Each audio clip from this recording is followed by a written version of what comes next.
Hello, everyone. Tom Fox and Michael DeBernardis, partner at Hughes Hubbard, back for another episode of the Corruption Files.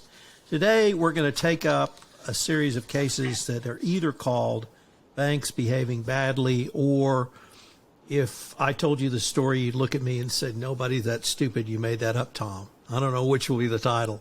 But, Mike, we have some delicious cases today involving financial institutions. Deutsche Bank, Credit Suisse, and Societe Generale, or we're going to call it SocGen. So could I ask you to maybe give us some of the background facts of Deutsche Bank? Yeah, I'm happy to. And it's interesting, I think, there was only a couple episodes that we talked about the financial institutions in the context of the sons and daughters, prince and princelings cases. This is these cases we're going to talk about today are very different and have some really interesting facts. For Deutsche Bank, they announced their resolution. It was a DPA. This was January 2021. So this is a pretty recent case in terms of its resolution. And this is something I think we'll see with, I believe, all three of the cases. These cases fall in that category of what I call mixed misconduct. So we have FCPA, and that's the focus and what we're going to talk about. But each of them also involve some other charges, whether wire fraud or securities fraud related charges, basically based on the same conduct. So Deutsche Bank stands out from these other two in one big respect, and that's their resolution involved similar conduct, but conduct in multiple different countries. A pattern of conduct really revolving around their use of agents, for a lack of a better term. I think they called them business development consultants. And they use these business development consultants at the very least, in Abu Dhabi and Saudi Arabia, Italy, I think potentially China as well. They were selecting as these business development consultants people who were close to decision makers at state-owned entities or state institutions involved in the financial sector. They were paying them large amounts of money. They were often paying them outside of the established procedures, or in ways that avoided their established procedures, or in ways that tricked their established procedures, for lack of a better term. I think if you take Saudi Arabia, for example, they entered a business development consultant contract with a company. The company was owned by the wife of an individual responsible for making decisions for the family office of a Saudi official. So this is, we're a couple steps removed here, right? So we've got a Saudi official. He has a family office that does investments for the person who is making decisions for that family's office. His wife is the beneficial owner of this business development consultant contract. And what's interesting about some of these fact patterns, including this one, is Deutsche Bank wasn't charged for a substantive FCPA violation, but rather a books and records violation. And you can see why, because at least this case, the allegation is that Deutsche Bank entered into this BDC contract to influence decisions of this family office of the Saudi official. Now, that's not the Saudi official operating in his official capacity. That's operating in his personal capacity. But the payments, I think there would be, from a substantive perspective, potentially some difficulty in making a substantive FCPA charge. But from a books and records perspective, because these payments were not recorded appropriately, it was really easy to make a books and records case. And the amounts are large. I think the Deutsche Bank made payments, over $1 million to this business development consultant, and then in a separate instance provided her with 635,000 euros to buy it. And so the same pattern played out with respect to Abu Dhabi and these other countries, where Deutsche Bank was hiring these business development consultants, either not putting them through due diligence or ignoring positions. In one instance, I think it was in Abu Dhabi, the Global Risk Committee took a look at one of the business development consultant contracts, and that included some representatives from the legal and compliance function, and they approved it even though there was some indicia of corruption involved with the arrangement in terms of where the person was being paid and all of those risk factors that we often talk about on this feed and others. At the end of the day, the Deutsche Bank entered into a DPA with the Department of Justice, also a cease and desist order with the SEC related to similar conduct. The SEC also included conduct related to China. One of the interesting things, and I think we'll probably come back to this after I get your view on it, is a resolution, and Deutsche Bank paid somewhere, if I'm not mistaken, around $130 million all in to resolve these matters. But the way the resolution was framed, they got full cooperation credit and others, but the fine range fell within the federal sentencing guideline range, although the way that they framed it in the DPA was a 25% reduction off of the middle of the sentencing guideline range. So we can come back and talk to that, but I am interested in kind of your thoughts and takeaways from the case. You focused on Saudi and Abu Dhabi. I want to focus on China and Italy for some different lessons. China was a small part of this overall operation, and here the BDC, or business development consultant or agent, was a friend of the state-owned enterprise official who is involved. And it really, I think, gives us pause in the compliance community to remember that it's not just family, it's friends and family. And even if that specific language is not in the FCPA, we need to be cognizant of establishing or checking on close personal relationships with friends. In Italy, it was a little bit different because they hired, and I'm not sure if they hired him because of his title or his profession, but he was a judge. And he knew about high income individuals, and he pointed them towards Deutsche Bank for a fee, and bribes were alleged to be paid from that. And so I'm not sure if it was simply because he was a judge and knew those people, or he just knew those people, but he was clearly identified as a judicial magistrate in the settlement documents. So it really speaks to the compliance professional that you need to take really a deep dive into the backgrounds of your potential agents on the sales side. I would say in almost every jurisdiction, because at that point I don't think Italy was viewed as a high-risk jurisdiction. But with the wife and the wife controlling the company where the CD or D was located, and certainly Abu Dhabi, and even in Abu Dhabi, the business development consultant was referred to as, quote, the, quote, gatekeeper, end quote, to the state-owned enterprise official. So it was pretty clear his role in all of this.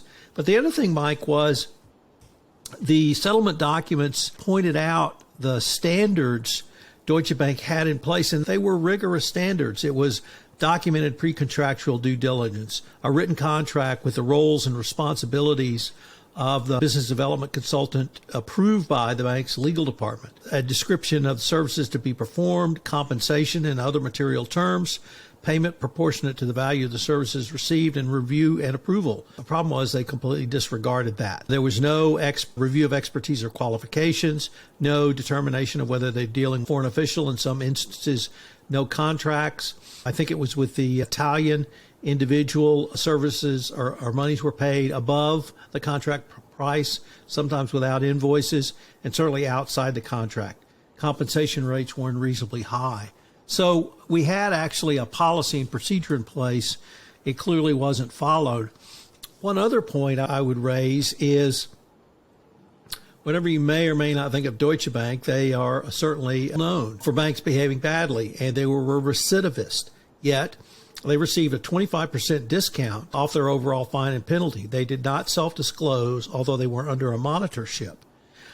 And they specifically noted that the discount under the FCPA corporate enforcement policy was for cooperation. At some point, disclosure of all known facts under the Yates memo, and then timely remediation. So we once again get the lesson that as bad as your conduct may have been, you can make a comeback and get a significant discount, because it was somewhere in the range of $30 to $40 million worth that discount because of their cooperation. Some very interesting points. It made for just great reading. But the larger lessons that we still learn from this case are you really have to look into every commission sales agent. Don't take anything for granted, even if it's not perceived to be a high-risk jurisdiction.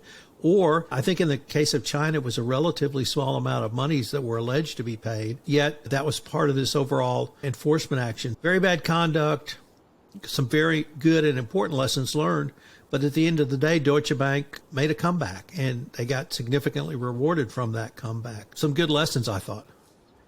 Yeah, I agree. I think your point about the discount is interesting. The documents do reference at least one of the recent issues of misconduct by Deutsche Bank, that I think a 2015 resolution regarding LIBOR manipulation. But as I alluded to, it's interesting how they framed it, because typically in the documents, they talk about discounts off of the bottom of the sentencing guidelines, of the sentencing guideline range. You have your federal sentencing guideline range, the discounts come off the bottom of it. And that's where you see a lot of companies are targeting it with their cooperation. That's what you want. That's what the corporate enforcement policy talks about, is if you cooperate, you can get 25% off of the bottom of the guideline. They did not get that. They got their ultimate number was somewhere within the range. The way that it was framed, though, and I think this was an effort to split the baby a little bit, to say, you're a recidivist, so we can't give you all of this credit. But what you did in response to this specific conduct and the way you cooperated and provided information and took corrective action, and by all accounts, they took very real corrective action and efforts to do root cause analysis and everything else, is give you the credit by saying you're going to get 25% off the middle of that range. So it still falls within the range. It is still a discount, because the assumption there is that without having not done this cooperation and everything else, you would have gotten in the middle of that range. And as you said, we're talking about $30 million. So it's interesting in that sense. But I do think that the recidivist aspect of this was taken into account. I think that's really the only way you can resolve that issue about them starting from the middle of the guideline range rather than the lower end. I think it was ultimately taken into account. You bring up rather a really good point that we've touched on, I think, a couple of times, but it really bears out in this case, which is there are two discounts under the current formula. There's the U.S. sentencing guidelines, where you can receive a reduction in your overall penalty based upon your cooperation, your basically fessing up and admitting liability, and your remediation. That's one discount. But you can also receive a second discount under the FCPA corporate enforcement policy. If you really do it right, you can stack those. They didn't do that here. Nevertheless, there are two opportunities for discounts, and they received that second one, and that's an important point, which it really leads to the question I wanted to pose to you, Mike. If you or your colleagues are called in to this case, can you have a discussion with a client who's sustained a potential FCPA violation, that there are significant values, both dollar or perhaps all the way up to an NPA, if you cooperate and meet the requirements under the FCPA corporate enforcement policy? Yeah, it's part of some of the initial conversation. What does this look like, especially once you've identified that there's potentially a violation and you're at that stage? I think it's important as defense counsel that I think sometimes too often there's this, we have to cooperate, let's give them everything, we're going to just roll over. And I think some clients get frustrated with that position, because at the end of the day, you're advocating for your client, but you're really trying to come up with the absolute best result from your client under the circumstances. So we talk to clients. We talk to clients about the various factors, about the benefits to cooperation, about these specific issues. And I think more often than not, being forthcoming, being cooperative, picking your places to object to specific requests from the DOJ and the SEC, and then making, where appropriate, your substantive arguments is important. But where we've seen, as we've been going back in these cases, Tom, where we've seen companies not get full credit, it's typically because maybe they delayed at the beginning to cooperate and came around too late. That's a worst case scenario, right? Because you're basically, you spend 6 months to a year not fully cooperating. You decide to cooperate, so you put in all the work, hand over all the materials anyway, but now you're not getting full credit for it. So it's really a conversation that needs to happen early on. Let's move to our next case. And actually, why don't we change the order and let's do Societe Generale next, because it's closer in fact pattern to Deutsche Bank. So you want to describe this case. And maybe the other thing that's going to hopefully strike our audience is the difference in fine and penalty that SocGen sustained. Yeah, absolutely. I remember as this came out, I think the resolution was June 2018, but the sort of underlying facts had been discussed and been in the ether from much earlier. Really, the Gaddafi regime in Libya was ousted, and the new regime came in and started asking questions about this. And SocGen, which is a major global financial institution headquartered in Paris, agreed in June 2018 to pay a total of $585 million to both U.S. and French to resolve this. It was a coordinated investigation and into the scheme to bribe Libyan foreign officials associated with the Libyan Investment Authority, the sovereign investment fund in Libya. And this was really newsworthy for a number of reasons, and we'll get into some of those, including the involvement of the PNF in France. In this case, this is one of the first where you could really feel the PNF take an active role.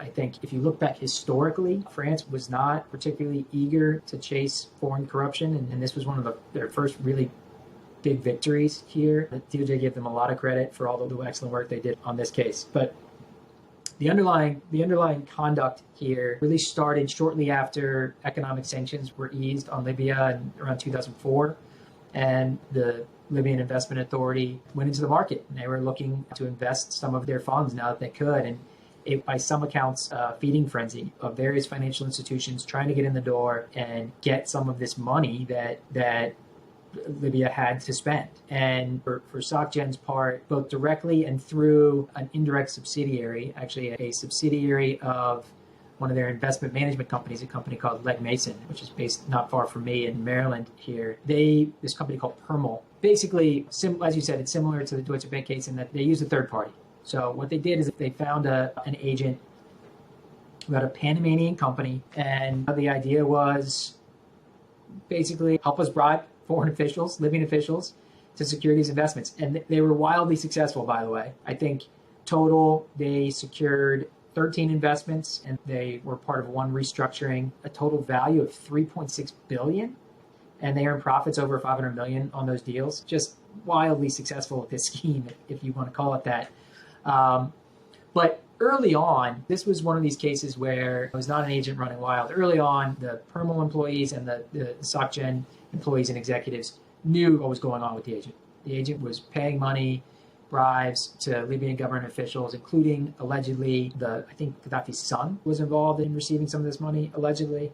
And one of the things that has come out in the press a lot, because as these stories have come out, is the terms that Permal and SocGen were using, and they were using coded words such as cooked, meaning somebody who had received a bribe. They would call, I think somebody had the nickname the Baker, somebody was the Prince. And so it had, I think Men in Black was used as a term potentially for Libyan security forces. So they had been using code words, which always gets the attention of the media and the press. And so that was part of the big story when this was announced. And as I mentioned, it was very successful. Really what cratered the scheme was the changing of management at the Libyan Investment Authority. And they started asking questions. And at first, SocGen and Permal provided false information to try to kind of paper the deals and make it look like the agent wasn't really involved or didn't get paid as he really did. And later, ultimately, as audits started to reveal massive sums of money that were misappropriated, the scheme came to light. If we talk about compliance failures, there's a number of them in here. There was, as the agent was paid more and more, and over the years, people started asking questions about it internally at SocGen. You had senior managers questioning the amount of money the agent was making, just in relation to the service he was actually providing. Compliance personnel at one point raised concerns that basically about the arrangement. We have a Libyan agent doing work in Libya that's getting paid through a Panamanian company and really not providing much in terms of proof of service.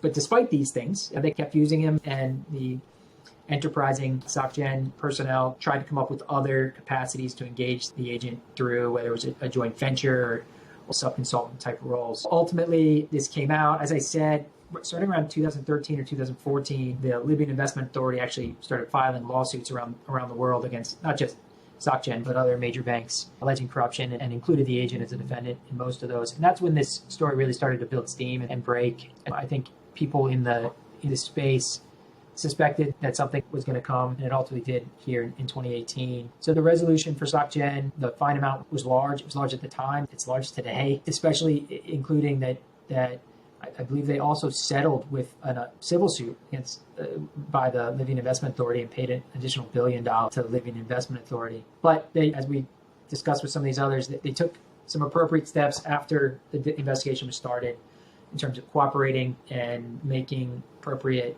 remedial steps. And they ended up getting, although the $585 million is a large amount, it's actually 20% off of the low end of the sentencing guidelines, and the DOJ didn't require a monitor. So both of those things I think were successful for SocGen, but there's a lot of lessons to pull out of this one.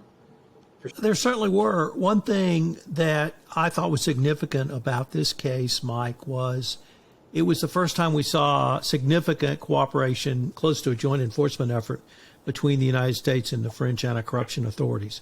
That presaged Airbus a little bit, but it was really the first time we'd seen the French authorities on the international stage and with a French company. So I think that was significant both for people on our side of the pond, but I have a lot of colleagues in the French compliance community, the anti-corruption compliance community, who really applauded this because they saw it was basically significant things they've been preaching to French companies for many years. And certainly after Sapin-II became law, they preached you need to be in compliance. And this was the first real significant enforcement action thereafter. So I thought that was an important part of this case. The breadth and scope of this bribery scheme, perhaps, as you said, I think you used the word feeding at the trough of Gaddafi, and the corrupt nature of an absolute power dictator and his family running everything may have lent to this. But Societe Generale had over $3 billion from these bribes, so they were in this for the long haul.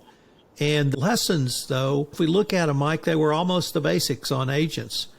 And a little bit earlier, we talked about Deutsche Bank and some of the anomalies there. We had those same here. And this was, in terms of the bribery schemes, I really felt like it was almost bread and butter. And maybe that's the significance of something so big that is almost so bland. Yeah, I think you're right. The other thing to keep in mind, the conduct here is at this point pretty dated. It was dated at the time of the resolution, right? 2018, the conduct that happened 10, 12 years earlier. Maybe this is just me being a bit optimistic or about how business has changed a bit. This was at a time when companies were engaging agents and paying them commissions and just crossing their fingers and hoping for the best. And I think a lot of companies have wised up since then, but this was the heyday of it, right? The late 90s, early 2000s were the heyday of this guy can help us get business. Let's engage him, pay him a commission, whatever he wants, because it's going to help us get business and we'll make a profit on it. And as long as we don't know too much, we'll be fine. That was squarely in that space. One other thing I'll add before we move on is you mentioned the importance to the PNF and the French anti-corruption movement in this case. When you think about this, we're looking at this now after Airbus and that major success for the PNF as well. But this is coming not too far off the heels of some big sort of French companies having these FCPA resolutions, and the French authorities were nowhere to be found with them. Technip and Total and Alstom and these really major French companies who had these resolutions. And the PNF, although I think probably got credit for providing assistance, wasn't a sort of a co-enforcer.